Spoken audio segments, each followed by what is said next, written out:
ये कहानी एक 12 वर्षीय लड़के की है जिसे अपनी बीमारी के कारण अपने 3 चाचाओं के साथ समय बिताना पड़ता है। माँ के तलाक के बाद उसे अपने चाचा चाची के कई राज पता चलते हैं। फिर कहानी शुरू होती है। हम इस मैनुअल नाम के लड़के को देखते हैं जिसे 3 सप्ताह तक अपने चाचा चाचियों के साथ रहना पड़ता है। मैनुअल के 3 चाचा एक ही बिल्डिंग में अलग अलग अपार्टमेंट में रहते हैं। वास्तव में मैनुअल के माता पिता अलग होने वाले हैं और बहुत जल्द उनका तलाक हो जाएगा और इसलिए उसे अपने घर पे रहने के बजाय अपने चाचा के घर में रहना पड़ता है। सबसे पहले वो अपने छोटे चाचा जॉर्ज के पास रहने जाता है जो एक दर्जी का काम करता है। मैनुअल को जॉर्ज अपने साथ एक दुकान पर ले जाता है जहां केवल लड़कियां काम करती है। वह अपने चाचा को लड़कियों के साथ छेड़खानी करते हुए देखता है। तभी जॉर्ज की बेटी वहां आ जाती है। उसे देखने के बाद मैनुअल पूरी तरह प्रभावित हो जाता है और प्रिया की तरफ आकर्षित हो जाता है। ऐसा लगता है मैनुअल को धीरे धीरे वहाँ का माहौल पसंद आने लगता है। एक दिन जॉर्ज उन दोनों को पेंटिंग सिखा रहा होता है। तभी अचानक वहाँ एक पागल आदमी आ जाता है जिसे देखकर दोनों बहुत डर जाते हैं। जॉर्ज मैनुअल को इस पागल आदमी को कुछ देने के लिए कहता है। मैनुअल उसे एक सेब देता है। इसके बाद वह आदमी वहां से चला जाता है। अब शाम को प्रिया अपनी माँ के साथ नृत्य सीख रही होती है। जॉर्ज वहां बैठकर प्रिया को देखते रहता है। जॉर्ज मैनुअल को कला के बारे में जानकारी दे रहा होता है लेकिन मैनुअल का ध्यान कला के बजाय प्रिया पर होता है। मैनुअल धीरे धीरे प्रिया को और अधिक पसंद करने लगता है और प्रिया भी इस बात को समझने लगती है क्योंकि वह भी मैनुअल को पसंद करती थी। इसलिए वे दोनों हर समय एक दूसरे के साथ रहने लगते हैं। दिन में दोनों की मुलाकात छत पर होती है। प्रिया ने देखा कि मैनुअल खुश नहीं है। वह अपने माता पिता के अलगाव के कारण उदास है। इसलिए प्रिया उससे कहती है वह उसे कभी नहीं छोड़ेगी।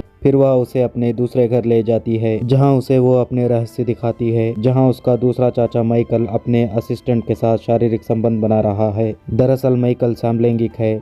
मैनुअल ये सब देखकर हैरान हो गया। अब अगले सप्ताह मैनुअल को अपने दूसरे चाचा माइकल के साथ रहना होगा जहां माइकल और उसके चाचा मैनुअल इधर उधर भटकते रहते हैं। मैनुअल घर के ऊपर से नीचे की ओर आता है जहां उसका चाचा संगीत बजा रहा होता है। मैनुअल को देखकर वह उसे बिठाता है, उसके पास जाता है और उसे संगीत के बारे में बताता है। फिर अगले सीन में माइकल की पत्नी मैनुअल से कहती है कि उसे बेकरी का काम पसंद नहीं है और उसे केवल संगीत में ही खुशी मिलती है।